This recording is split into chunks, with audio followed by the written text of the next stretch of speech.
Ilang araw na lang, December na at ilang araw na lang din, Pasko na. Handa ka na ba sa isa sa pinaka-busy at pinaka-magastos na seasons ng taon? Kung isa ka sa mga makakatanggap ng 13th month pay or Christmas bonus or may inaasahan kang pamasko, may plano ka na ba kung saan mo ito gagamitin? Nakalista na ba yung mga pagbibigyan mo ng regalo? May plano ka na ba kung saan kayo magse-celebrate ng Christmas at New Year with your family or with your friends? Bago ka pa ma-overwhelm sa daming ganap at gastos ngayong December, sa video na to ay pag-uusapan natin kung paano nga ba natin mapaghahandaan ang lahat ng ito para hindi tayo ma-stress at maubusan ng budget pagdating ng December.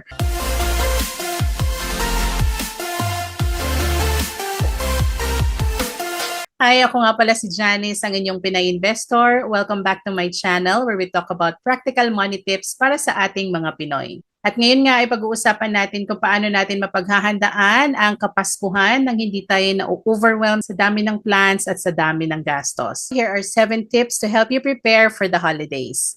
Tip number 1, recall or try to remember your previous Christmas experience. Ano ba yung nangyari last year? Magkano ba yung nagastos ko sa gifts? Ano-ano ba yung mga parties na inatanan ko? Magkano ba yung naging budget ko doon? Sino-sino ba yung mga nabigyan ko ng cash gifts? Magkano kaya yung estimate na total expenses mo during Christmas and New Year last year? How did you feel about your expenses pagdating ng January? Masaya ka pero stress dahil napagastos ng madami, nag-overspend, nag-over-budget? Or pagdating ng January, masaya ka kasi meron ka pang natirang savings, hindi mo naman naubos yung 13th month pay? Gagamitin natin yung experience na yan para we can make smarter spending decisions this year. Kung nag-over-budget tayo from last year, sana naman matuto na tayo, diba? Let's learn from our experience. Let's learn from our mistakes. I know December is joyful, sobrang exciting mamili, mag-shopping, lalo na kapag may inaasahan kang 13th month or Christmas bonus, pero hinay-hinay lang. Kaya nga, kailangan we plan ahead, pinaplano natin saan ba natin gagamitin yung inaasahan nating income para pag dumating ito, hindi tayo mag-impulse spending. Kung wala tayong plan, prone tayo sa impulse spending. Kaya a week before you get your Christmas bonus, pero kung na-receive nyo na, huwag nyo muna ubusin. Planuhin nyo muna kung saan nyo ito gagamitin. Tip number 2 naman, list your expected income. Alam ko iba-iba naman yung mga inaasahan nating income. For employees, siguro makakatanggap kayo ng 13th month pay, nakakatanggap pa rin kayo ng salary for November 30, December 15, and December 31 kung kinsenas katapusan ang sweldo nyo. And for self-employed naman or may mga sariling business or freelancing, ilista nyo lang kung magkano ba yung ine-expect nyong income para sa December. Bukod sa marami tayong gustong pagbigyan ng regalo, parties, Noche Buena, pati na rin yung pasyal-pasyal, we have to remember na meron pa rin tayong bills na kailangan bayaran. Ilista natin yung expected income natin kasi mamaya titingnan natin kung meron bang natira doon sa expected na income natin na pwede nating idagdag sa mga expenses pa nating iba. Kung meron pa kayong mga ibang inaasahan, let's say meron kayong mga kapamilya, kamag-anak na bibigyan kayo ng pamasko this Christmas, maybe last year binigyan kayo ng ganitong amount, of course don't expect too much kasi baka ngayon hindi kayo bigyan, baka bumili na kagad kayo using credit cards or mangutang muna because you're expecting that relative to give you that same amount. Paano pag hindi nagbigay? So wag muna, just in case bigyan ako ng pamasko ni tito or ni tita, ni mommy or ni daddy, dito ko siya gagamitin. Ganun lang muna, pero huwag ka munang bumili ng kahit ano, expecting na darating yon. Saka na natin isipin yung pagbili kapag actually nandyan na yung pamaskong yon. Now, tip number 3, list your expenses for December. Di ba nga sabi ko, isa to sa pinakamagastos na seasons ng taon. Kaya ito na, ilista na natin, ano ba yung mga pagkakagastosan mo sa December?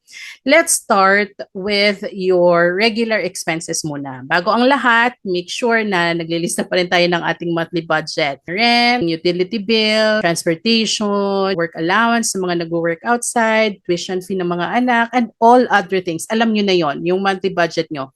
Make sure na secure na yan. Make sure na nilalaan nyo dyan yung paycheck nyo for November 30, December 15, and December 31. Doon yun ilalaan. Minsan kasi, pag December, nakakalimutan natin na may mga obligations tayong ganyan at naisasama natin yung salary natin para sa mga gastos ng Pasko. pambili ng gifts, pang Noche Buena, pambili ng 12 na bilog-bilog na prutas, hanggang sa nag-over budget ka na. So bago ang lahat, make sure na inilalaan muna natin yung ating marireceive na income na sahod para sa mga priorities natin, essentials, fixed expenses, and variable expenses. Once that's taken care of, ngayon naman, ilista na natin ano ba yung mga expenses natin pagdating sa Pasko. Okay, first, gifts. Yung gifts, marami tayong pwedeng pagbigyan yan. Kaya kailangan may listahan talaga tayo. So gifts, immediate family. Kung may mga anak ka, talagang inaasahan na yan ng mga anak natin. So ilista mo yung mga pangalan ng mga anak mo, magkano per person, para sa spouse mo kung may asawa ka, para sa parents mo kung gusto mo silang bigyan ng regalo or cash gift. Nasa inyo yan. Mayroon pa yung friends, neighbors, office mates, at syempre, most of us, mayroon tayong mga inaanak. So ano bang plano mo this year para sa kanila? Are you going to give them cash gifts? Kung cash, magkano ang pinaplano mong ibigay sa kanila per person? Minsan hindi rin nangyayari yan, depende yan sa inyo. Minsan may mataas, depende sa closeness nyo, yung relationship nyo ng parents. Di ba may ganon? Aminin natin.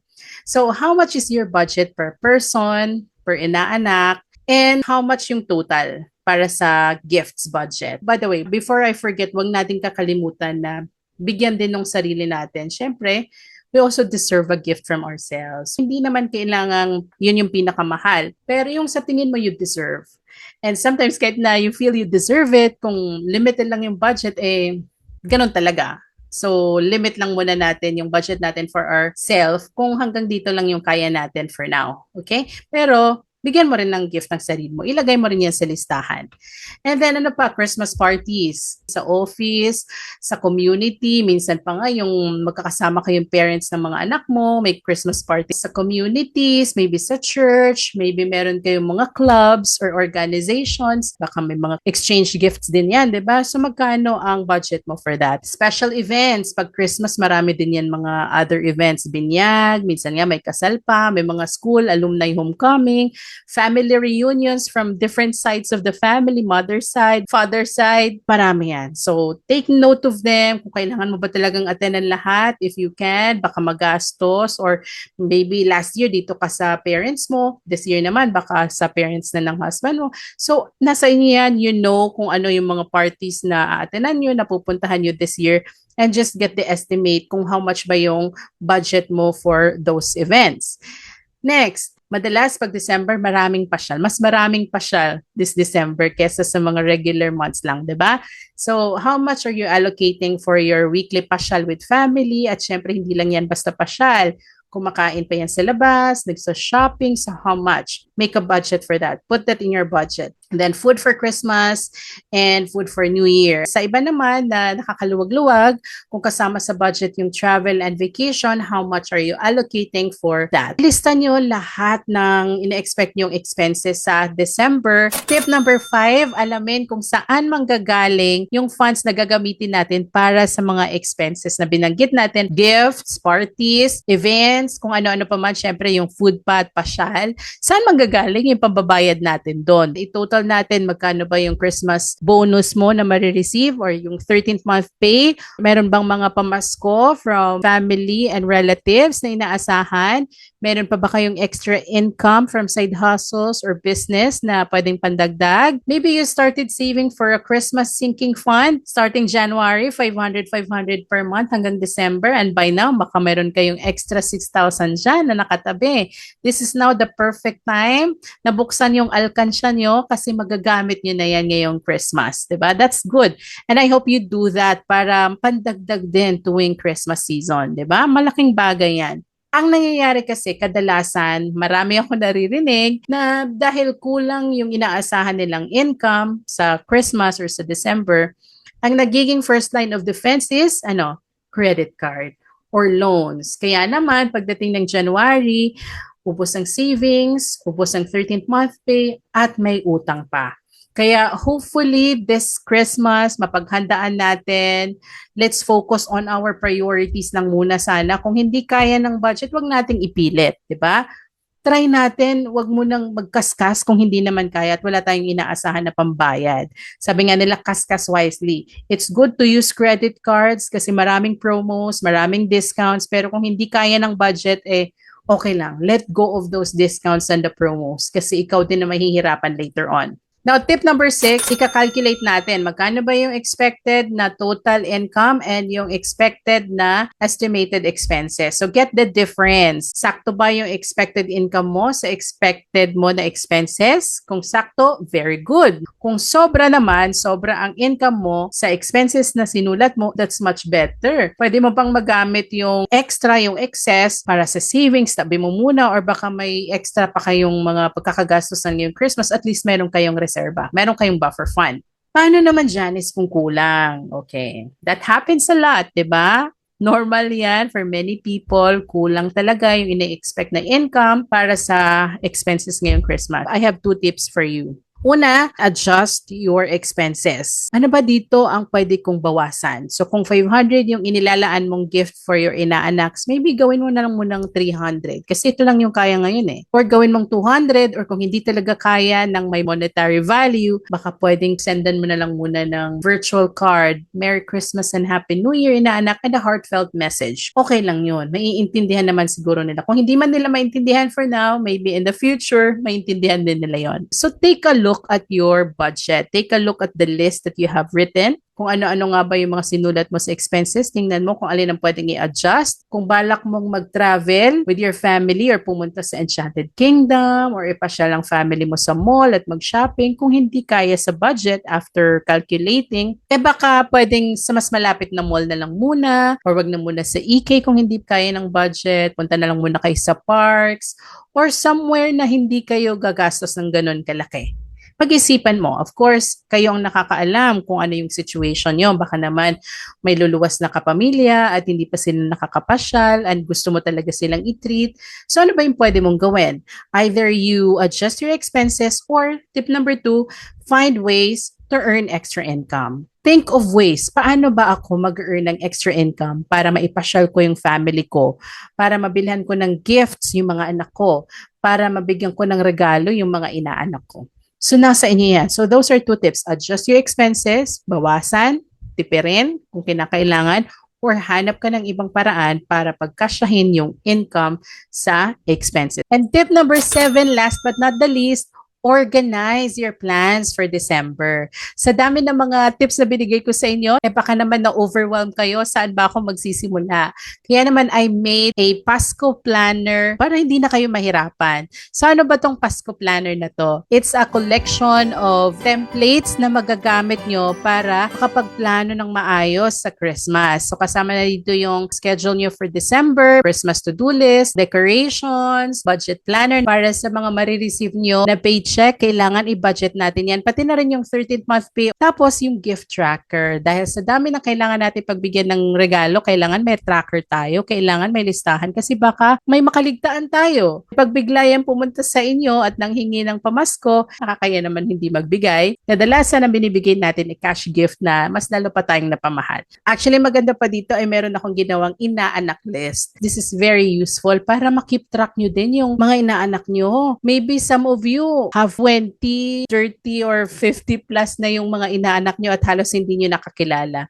This is a good way for you para makilala naman yung mga inaanak natin and to get to know them better. How old are they? Kailan ba yung birthday nila? Pwede rin lagyan ng link to their Facebook or social media accounts para may konting idea ka ano kayong interests ng inaanak ko para may idea ka kung anong gift ang bibilhin mo for them. Meron din menu planner para alam mo ano ba ihahanda mo sa Pasko, mga ingredients na kailangan mong bilhin para sa grocery list mo. This is all about planning. And meron din akong activity planners for the kids.